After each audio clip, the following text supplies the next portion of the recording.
तक आपने सुना कि कावेरी जी अपनी तीनों बेटियों ईशा, मोहिनी और सुहाना की शादी 3 घर जमाई लड़कों के साथ करवा देती है। उन्हें लगता है कि ये लड़के शायद घर का कामकाज संभाल लेंगे, लेकिन उनके तीनों घर जमाई बहुत आलसी थे।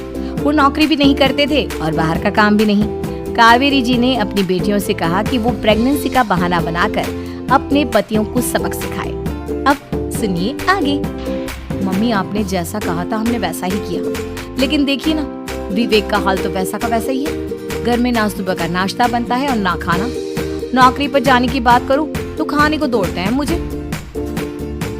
हाँ मम्मी, मैंने भी सुमित को कितनी बार कहा कि अगर नौकरी नहीं करनी तो कोई छोटी सी दुकान ही खोल लो, घर का खर्चा कैसे चलेगा। देखो दोपहर के 12 बजने आए और जनाब अभी तक सो रहे हैं। हाँ मम्मी, ईशा और सुहाना ठीक कहती हैं। अविनाश का भी यही हाल है। जब मैंने अपनी प्रेगनेंसी के बारे में कहा तो मुझसे कहने लगा, अरे दूसरी लड़कियां तो 9-9 महीने तक नौकरी करती है, बस डिलीवरी के टाइम छुट्टी लेती है।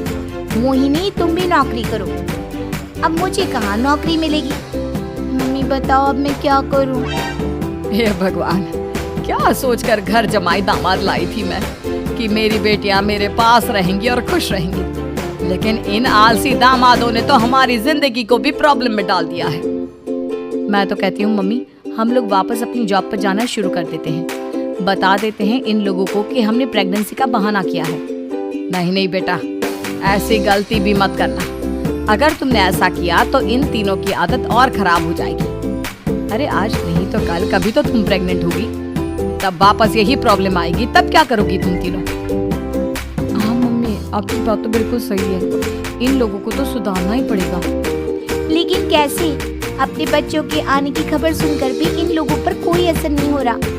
पैसे कमाने के लिए घर से बाहर निकलना ही नहीं चाहते ये तीनों। अब मेरे दिमाग में एक प्लान आया है। तुम तीनों चिंता मत करो, उन तीनों को बुलाओ, फिर मैं बात करती हूँ।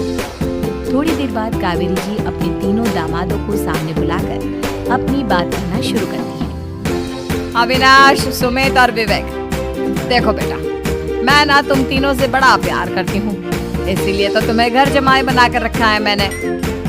अरे मम्मी जी, सीधे सीधे कहिए ना, क्या बात है। प्यार तो हम भी आपको बहुत करते हैं। अरे मम्मी जी, आपकी इज्जत भी बहुत करते हैं। अरे भैया, आपकी जैसी सास और कमाने वाली बीवी सबको मिलती है क्या?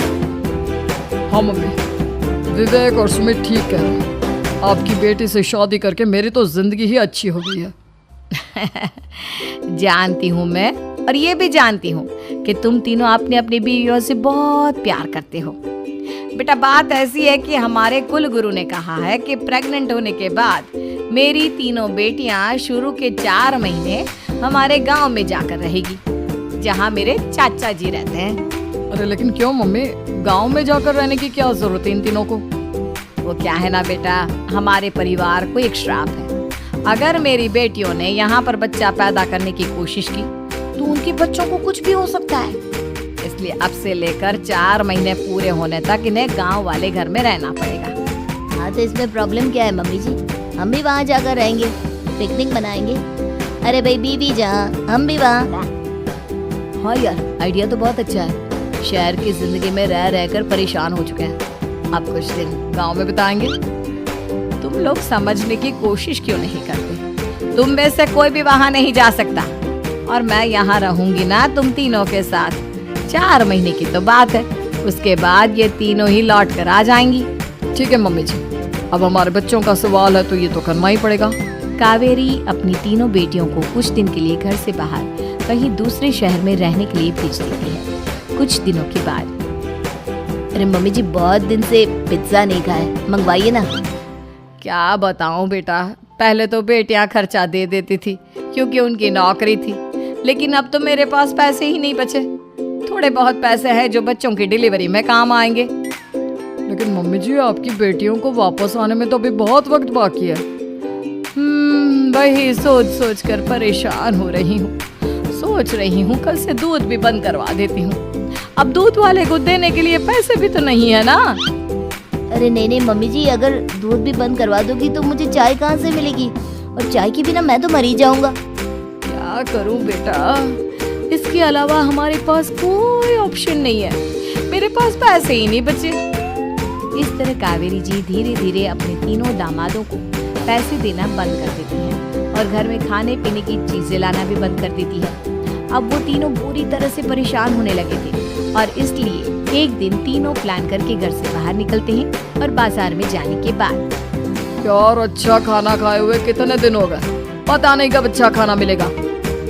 हमारी बीवियों के जाने के बाद तो हमारी हालत भिखारियों जैसी हो गई है यार। कुछ भी हो, मुझे तो आज पिज्जा खाना ही खाना है। जेब में 1 रुपया नहीं है और पिज्जा खाएगा, कहाँ से आएंगे पैसे? अरे देख वहाँ सामने बोर्ड पर क्या लिखा हुआ है, कंप्यूटर पर काम करने के लिए एक आदमी की आवश्यकता है। भाई मैं तो जा रहा हूँ, काम करूँगा और शाम तक पैसे लाकर आराम से पिज्जा खाऊंगा।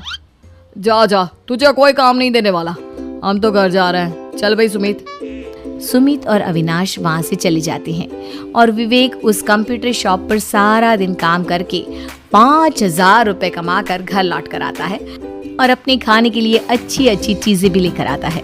ये देखकर विवेक और सुमित के दिल में भी कुछ पैसे कमाने की इच्छा जागती है।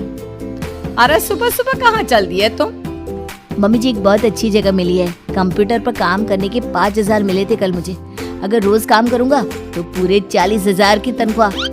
अरे वाह, ये तो बहुत अच्छी बात है दामाद जी, आपको जाना ही चाहिए। सुमित और अविनाश विवेक को इस तरह तरक्की करते देखकर परेशान हो जाते हैं और वो दोनों भी काम की तलाश में निकल पड़ते हैं। धीरे धीरे उन दोनों को भी काम मिल जाता है। अब कावेरी के तीनों दामाद छोटी मोटी नौकरी करके अच्छा पैसा कमाने लगे थे। एक दिन कावेरी उन्हें अपने पास बुलाती है।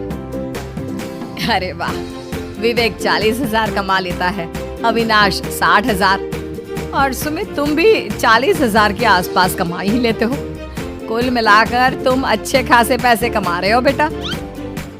हाँ मम्मी जी, बहुत मजा आता है जब महीने के एंड में मोटी रकम हाथ में आती है।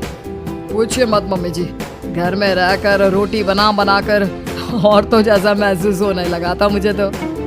हाँ बेटा, तुम तीनों की बात तो बिल्कुल ठीक है और जानते हो अब तुम तीनों की पत्नियां भी वापस लौट कर आने वाली है। लेकिन मम्मी जी अभी तो उन्हें गए सिर्फ 2 महीने हुए हैं, आपने तो कहा था वो 4 महीने के बाद लौट कर आएंगी। ऐसा कुछ नहीं है बेटा, मैं सिर्फ तुम तीनों को सबक सिखाना चाहती थी कि आदमी घर में बैठकर बीवी की कमाई खाता हुआ अच्छा नहीं लगता। इस दुनिया में हर इंसान को मेहनत करनी चाहिए, काम करना चाहिए, चाहे वो औरत हो या आदमी, ताकि अपने परिवार को संभाल सके। कावेरी की बात सुनकर उन तीनों को अपनी गलती का एहसास होता है और कावेरी उन्हें सच बता देती है कि ईशा, सुहाना और मोहिनी शहर में ही कहीं दूसरी जगह रह रहे थे। शाम के वक्त उन तीनों की पत्नियां लौट कर आ जाती है और कावेरी जी का परिवार एक खुशहाल परिवार की तरह रहने लगता है।